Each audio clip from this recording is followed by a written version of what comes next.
Hello भाई लोग, मैं हूँ फैक्ट भाई। और क्या आप जानते हैं, रोजाना आपकी बॉडी में बनने वाली कैलोरीज में 25 से 30% प्रोटीन का होता है। मतलब आपकी कैलोरीज में जितना ज्यादा प्रोटीन होंगे उतना आपका मेटाबॉलिज्म अच्छा रहेगा, जिसके लिए जाहिर है इंसानों को, स्पेशली बॉडी बिल्डर्स को अपने खाने में प्रोटीन की मात्रा बढ़ानी होती है। तो क्या इसी मात्रा को बैलेंस आउट और अपने बॉडी में प्रोटीन की सही मात्रा पहुँचाने के लिए बॉडी बिल्डर्स प्रोटीन सप्लीमेंट्स और स्टेरॉइड का सेवन करते हैं? अगर आपका जवाब नहीं है तो मुझे ये बताइए कि आखिर क्यों इंडिया में वे प्रोटीन का मार्केट हर साल 37.64% से बढ़ रहा है और इस प्रोटीन का सेवन क्यों इतना ज्यादा होने लगा है। अब आप कहेंगे कि इससे बॉडी बिल्डिंग में आसानी होती है। जी हाँ, बिल्कुल होती है, पर इसी आसानी के साथ बॉडी बिल्डर्स की जान भी आसानी से चली जाती है, क्योंकि रिसर्चर्स के अनुसार प्रोटीन का ज्यादा सेवन is as bad as smoking. लेकिन क्यों? और अगर प्रोटीन या फिर किसी भी आर्टिफिशियल सप्लीमेंट का सेवन सेहत के लिए इतना बुरा है तो इस पर गवर्नमेंट बैन क्यों नहीं लगाती? आइए जानते हैं और today's video title dark side of body building. किसी भी कंक्लूजन पे जाने से पहले ये जानना जरूरी है कि आखिर बॉडी बिल्डिंग में ऐसा क्या है जो हर साल हजारों लोग इसके लिए जी तोड़ मेहनत करते हैं। अब आप कहेंगे कि बॉडी बिल्डिंग में लोग या तो अपने अंदर डिसिप्लिन लाने के लिए या फिर अपना सेल्फ एस्टीम बढ़ाने के लिए जाते हैं, ताकि इससे एक पंथ दो काज हो सकें और वो फिट भी रह सकें। पर ये सब सिर्फ कुछ लोगों की बातें हैं, जबकि इस बड़ी सी दुनिया में कई लोग ऐसे भी हैं जो इसके अलावा और भी दो वजहों से बॉडी बिल्डिंग की दुनिया में एंट्री मारते हैं। Reason number 1, new year resolution and Valentine's eve. इसी वजह ने भले आपके चेहरे पर मुस्कान ला दी हो, लेकिन मैं श्योर हूँ आप सब में से भी 90% लोगों ने इस हरकत को किया होगा। 31 की रात को अगले दिन से खुद को फिट और अपनी बॉडी को बेहतर बनाने के लिए कसम खाकर जिम की मेंबरशिप ले ली होगी। तभी तो 12% जिम्स में 33 से 50% मेंबरशिप में बढ़त न्यू ईयर के बाद देखने को मिलती है। इनफैक्ट रिपोर्ट्स के अनुसार जनवरी का दूसरा हफ्ता जिम के लिए बिजीएस्ट होता है। इसके अलावा जो लोग न्यू ईयर रेजोल्यूशन वाले अपने स्कैम से खुद को बचा लेते हैं, वो अपने पार्टनर्स को प्यार के दिवस पे किए गए प्रोमिसेस को पूरा करने के लिए जिम पहुंच जाते हैं, ताकि कुछ दिनों के लिए ही सही पर वो अपनी बाबू शोना को किया गया वादा निभा सकें।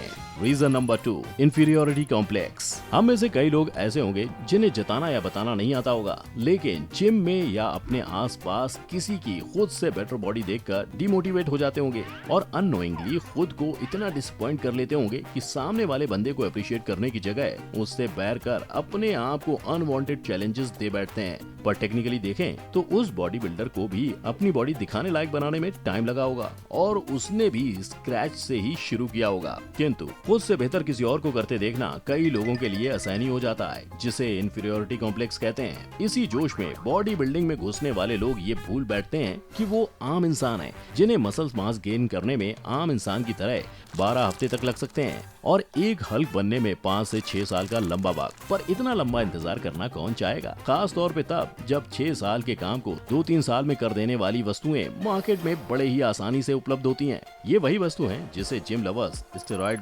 और वे प्रोटीन के नाम से जानते हैं। अब अगर आप जिम लवर नहीं हैं और इन दोनों ही नाम से अनजान हैं, तो मैं बता दूं, यही वो चीजें हैं जिसके सेवन से 100 किलो के शरीर वाले बंदे के शरीर में चर्बी कम और मांस ज्यादा नजर आता है। ऐसे में अगर कोई ये कहता है कि स्टेरॉइड और प्रोटीन सप्लीमेंट्स बॉडी बिल्डर्स के इम्पेशेंस का नतीजा है, तो वो गलत नहीं होगा। हाँ तो तेरे बाप का खाया, क्योंकि बॉडी बिल्डर्स के इसी इम्पेशेंस और जल्द से जल्द बल्कि बनने के जुनून के चलते डाइटरी सप्लीमेंट मार्केट में 40% मार्केट प्रोटीन सप्लीमेंट मार्केट ने ऑक्यूपाई कर रखा है और इसके इसी बढ़त की वजह से ऐसा अंदाजा भी लगाया जा रहा है कि 2023 तक protein supplement market 1000 crore rupees को की फिनिश लाइन तक को टच कर लेगा। क्योंकि बॉडी बिल्डर्स को अब बॉडी बनाने और उसमें मांस दिखाने के लिए एक आसान सा रास्ता मिल गया है। इस रास्ते के प्रोटीन का बॉडी बिल्डर्स की लाइफ में कितना बड़ा योगदान है, ये इसी बात से पता चलता है कि कोविड-19 के बाद जिम्स पूरी तरह बंद हो गए थे। तब उसकी वजह से वे प्रोटीन का पूरा मार्केट बर्बाद हो गया था। पर जैसे ही सिचुएशन नॉर्मल हुई, जिम खुलने लगे और लोग डोले शोले बनाने में फिर से एक बार लग गए। वे प्रोटीन का कंपाउंड एनुअल ग्रोथ 37.6% से बढ़ने लगा, जिसकी ऑब्वियस वजह है फिटनेस एक्टिविटीज और उन्हें करने वाले लोगों की आबादी दोनों में लगातार बढ़ा। लेकिन यहाँ जानने वाली बात यह है कि प्रोटीन का ये कंजम्पशन हर कोई राजी खुशी नहीं करता, उनकी भी अपनी मजबूरी होती है। जैसे अगर बॉडी बिल्डर नॉन वेजिटेरियन है तो वो अपने हर मील में अंडे, चिकन ब्रेस्ट, फिश वगैरह इंक्लूड कर प्रोटीन इंटेक कंपैरेटिवली थोड़ा ज्यादा कर सकता है। परंतु वहीं अगर वेजिटेरियन और वीगन पब्लिक की बात करें तो उनको तो भाई नॉर्मल खाने से ये मिलने से रहा, क्योंकि साइंटिफिकली देखें तो शरीर का हर 0.8 ग्राम में 0.36 ग्राम प्रोटीन का होना आवश्यक है। इट मींस एक एवरेज मर्द जो दिन में ना के बराबर अपने शरीर को कष्ट देता है उसे पर डे 56 ग्राम प्रोटीन की जरूरत होती है। वहीं एक इनएक्टिव औरत को रोजाना 40 ग्राम की। अब अगर हम शारीरिक जरूरत अनुसार इस प्रोटीन का कैलकुलेशन करेंगे तो 100 ग्राम पनीर में भी सिर्फ 14 ग्राम प्रोटीन होता है और 100 ग्राम टोफू में मात्र 8 ग्राम। यानी अपनी डेली प्रोटीन रिक्वायरमेंट पूरी करने के लिए बंदा अगर खाने में वैरायटीज भी खा रहा है तो भी उसकी प्रोटीन रिक्वायरमेंट पूरी नहीं होगी। उस पे वर्कआउट के दौरान वो उसे कैलोरीज में बर्न करेगा, सो अलग। लेकिन ऐसा मत समझना कि प्रोटीन की ये डिफिशियंसी सिर्फ वेजिटेरियन खाने में ही होती है। यही हाल नॉन वेजिटेरियन खाने का भी है, क्योंकि वहाँ तो 226 ग्राम के बीफ में सिर्फ 61 ग्राम निकलते हैं प्रोटीन के। और अंडे भाई, उसका फंडा ऐसा है कि एक बड़े अंडे का वजन होता है कुल 46 ग्राम का, लेकिन प्रोटीन उसमें रत्ती भर सिर्फ 6 ग्राम होता है। पर ये जो कब से प्रोटीन हो रहा है उसकी आखिर इतनी ज्यादा जरूरत क्यों है? इंसान जो खाता है उसमें मिनरल्स, कैल्शियम, अलग अलग विटामिन भी तो शामिल होते हैं। वेल, इसका जवाब है मसल्स मास, क्योंकि प्रोटीन का ज्यादा से ज्यादा सेवन मसल मास बनाने और उसको मेंटेन रखने में मदद करता है, जिसके बाद वर्कआउट के दौरान जो कैलोरीज बर्न होती हैं वो भी अननेसेसरी और अनवांटेड होती हैं, which is nothing but fat. इसका मतलब ये हुआ कि खाने से प्रोटीन की जो कमी पूरी नहीं हो पा रही है, उसी कमी के चलते उसका मार्केट इतना बड़ा हो गया है। शायद इसका जवाब हाँ भी है और ना भी, क्योंकि रेगुलर खाने से प्रोटीन का रिक्वायरमेंट इंटेक नहीं मिलना तो इस मार्केट को बढ़ा ही रहा है। लेकिन इसकी दूसरी सबसे बड़ी और हिडन वजह ईगो लिफ्टिंग भी है। क्या, क्यों, कैसे, इसे जानने से पहले मैं बता दूं ईगो लिफ्टिंग असल में है क्या। अक्सर हमने या तो देखा है या सुना है कि बंदे ने जोश जोश में आकर 20 से 30 किलो के डंबल एक ही बार में उठा लिए, लेकिन उस बंदे की कैपेसिटी से ज्यादा वाली हरकत उसको कहां से उठाती है, इसका जवाब उस बंदे का मन ही जानता है। इसे ही पढ़े लिखे लोगों की भाषा में ईगो लिफ्टिंग कहते हैं, जिसमें किसी भी सेशन के दौरान हम हमारे सेंसेस को त्याग कर ऐसे काम करते हैं जैसे वही एक मूवमेंट हमारा फ्यूचर, हमारी बॉडी बिल्डिंग को डिसाइड करेगा। पर बॉडी बिल्डिंग की दुनिया में ये ईगो लिफ्टिंग सिर्फ मर्दों तक ही नहीं है, इसमें मेल और फीमेल दोनों के अपने अपने हिसाब हैं। जैसे मेल अपनी ईगो को लिफ्ट करने हेतु ज्यादा वेट लिफ्ट करने में लग जाते हैं, तो वहीं फीमेल्स अपने फॉर्म को छोड़कर अपनी एक्सरसाइज के रिपीटिशंस बढ़ाने पर फोकस करती हैं। हालांकि दोनों ये भूल जाते हैं कि ट्रेनिंग वॉल्यूम बढ़ाने से या फिर डिफिकल्ट एक्सरसाइज करने से वो जैसी बॉडी चाहते हैं वैसी उन्हें नहीं मिलेगी। इनफैक्ट मिलती भी नहीं है, क्योंकि बिना होश के जोश में किए गए एक्सरसाइज का बॉडी पर बहुत ही मिनिमम असर होता है, जिसके बाद इसी मिनिमम असर को मैक्सिमम दिखाने के लिए होता है स्टेरॉइड का इस्तेमाल। वो स्टेरॉइड्स जो कुछ और नहीं, मेल सेक्स हार्मोन्स टेस्टोस्टेरोन के सिंथेटिक फॉर्म है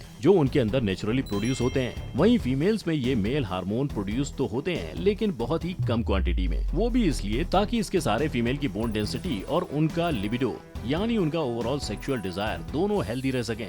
ये सब नेचुरली बॉडी में होने वाला प्रोसीजर है, जबकि आर्टिफिशियली जब इन स्टेरॉइड्स को बॉडी में इंजेक्ट किया जाता है तब ये अलग अलग बॉडी पार्ट जैसे muscles, hair follicles, bones, kidney, reproductive system, nervous system सब पर असर करने लगते हैं। कुछ पर सही तो कुछ पर जान लेने जितना गलत। हालांकि इनके इस असर के बाद भी स्ट्रेंथ स्पोर्ट जैसी body building, Olympic, weight lifting में स्टेरॉइड का इस्तेमाल बहुत ही कॉमन है, क्योंकि ये मसल मास, स्ट्रेंथ और पावर आउटपुट तीनों बढ़ाते हैं। यही नहीं, एनाबॉलिक एंड्रोजेनिक स्टेरॉइड्स वो स्टेरॉइड्स हैं जिनके असर को देखते हुए इनके इस्तेमाल पर भी सभी देश की गवर्नमेंट ने बैन लगाया हुआ है, क्योंकि ये एक मेडिकल ड्रग है जिसे यूज करने से कई बीमारियों का इलाज होता है। लेकिन बॉडी बिल्डर्स और वेट लिफ्टर्स बिना किसी प्रिस्क्रिप्शन के इलीगली इन स्टेरॉइड को यूज कर रहे हैं। पर ये मत समझना कि बॉडी बिल्डिंग में सिर्फ लड़के ही इस हद तक जा रहे हैं, क्योंकि अब लड़कियों ने भी ब्रेकिंग द स्टीरियोटाइप कर इस दुनिया में एंट्री मार ली है, जिस दौरान वो बेचारी इतनी कसरत कर लेती हैं कि कसरत करते करते उनकी बॉडी का सारा फैट गायब हो जाता है और बचता है तो सिर्फ मसल्स।